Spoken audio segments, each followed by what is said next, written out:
Hi guys, Miss Venture here. I hope you've been keeping well and been looking after yourself. I also hope you had a really nice Easter break. I missed you guys.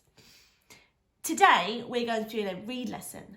So just like we would in class, we're going to read through the text together and we're going to answer the questions. Let's get started. So this is the book we would have moved on to in the summer term of school. It's called Flat Stanley, the Great Egyptian Grave Robbery. Now, I've got some questions here for you to have a little think about. The first question is, what do you know so far? So just by looking at the cover, what do you think the story is going to be about? What do you predict will happen? Maybe the title of the story will give you a little bit of a hint. And what kind of text is this? Is it fiction text or is it a non-fiction text? What do you think? So now we're going to begin reading our story. Feel free to read along with me at home. This is chapter 1, A Letter for Stanley. George Lambchop was sitting at the kitchen table, going through the mail as his wife cooked breakfast. "Look at these beauties, Harriet," he called, holding up a letter with many exotic stamps in the corner. "From Egypt!" Ever since their eldest son Stanley had been flattened by a bulletin board and could now travel by mail, the Lambchop family had become keenly interested in stamps. "In a minute, dear," Mrs. Lambchop said. "I'm just at the difficult part of flipping this French toast. A letter from Egypt, you say? Why don't you open it and read it to me?" Mr. Lambchop began to do just that, but then he caught himself. "That was a close one," he cried. "It is a federal offence to open mail that's addressed to someone else. This letter is for Stanley." Just then, both Lambchop boys appeared in the doorway, drawn by the delicious breakfast aroma of French toast and bacon. "Stanley, son, letter for you here. Looks important." "What about me?" Stanley's younger brother Arthur asked. "Any mail for me today?" "Not today, sorry," Mr. Lambchop replied. "But Stanley, why don't you open yours and read it to us over breakfast?" "After breakfast," Mrs. Lambchop said firmly. "And hand washing. You know how maple syrup gets all over everything." The boys finished their breakfast and washed up. Then Stanley finally opened his letter. "If you are the world-famous flattened boy of America," he read out loud, "and if you are less than 3 inches thick, you must come to Egypt at once. We are beginning an archaeological project and are in urgent need of someone of your dimensions." "I don't know about world-famous," Arthur grumbled, a bit enviously, it must be said. "Maybe they've got the wrong person. But I am only half an inch thick," Stanley sighed. "So that's me, all right." "I," Mrs. Lambchop corrected her son. "That is I." "It's signed Sir Abu Shenti Hawara the Fourth," Stanley said. "And look, he's taken care of my travel arrangements." Stanley held up a very large envelope covered with stamps. George Lambchop took the letter and read it over.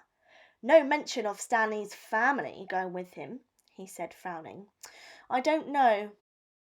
"Well, an archaeological project. It's not as if it's something dangerous. And travel is broadening, George," Mrs. Lambchop mused. "Oh, Stanley." "Darling, I didn't mean it in that way. What I meant was, it rounds out one's education." "Oh my, that didn't come out quite right either."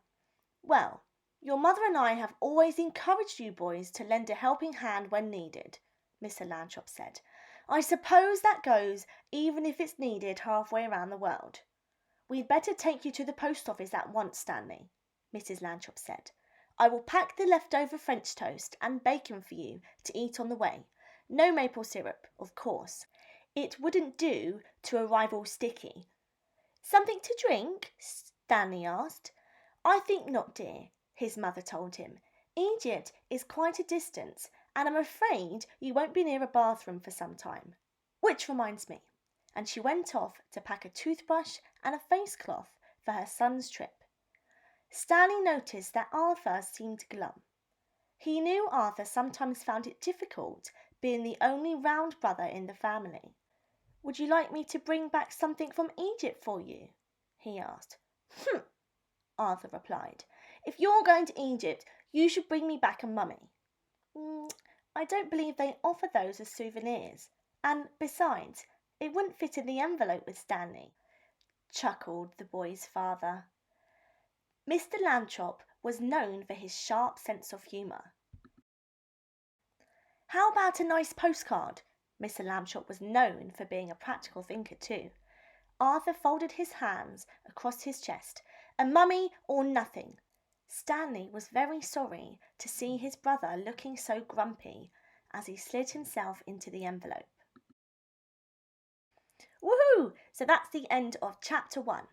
Now I have some true or false questions about the chapter. Let's take a look. The first one, George was sitting on the couch. Number 2, the letter was from the North Pole. Number 3, Stanley was flat. Number 4, breakfast smelled nice. And number 5, Arthur wanted a pony. Now pause the video and have a think whether these statements are true or false. If you need to go back a little bit, that's fine. Okay, great. Let's go through the answers. So the first one was false. He was actually sitting at the kitchen table. Number 2 was false. The letter was from Egypt. Number 3 was true. We know that Stanley is flat. Number 4 was true because it says in the text the delicious aroma of French toast and bacon. And number 5 was false because Arthur didn't want a pony. He wanted a mummy.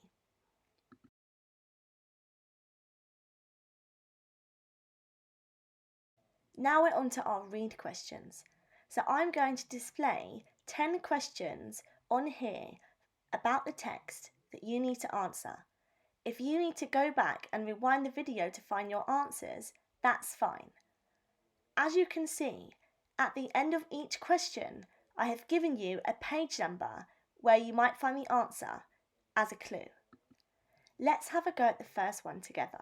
It says, what do you think the word exotic means? Page 1. So if I go on to page 1, I can find the word exotic.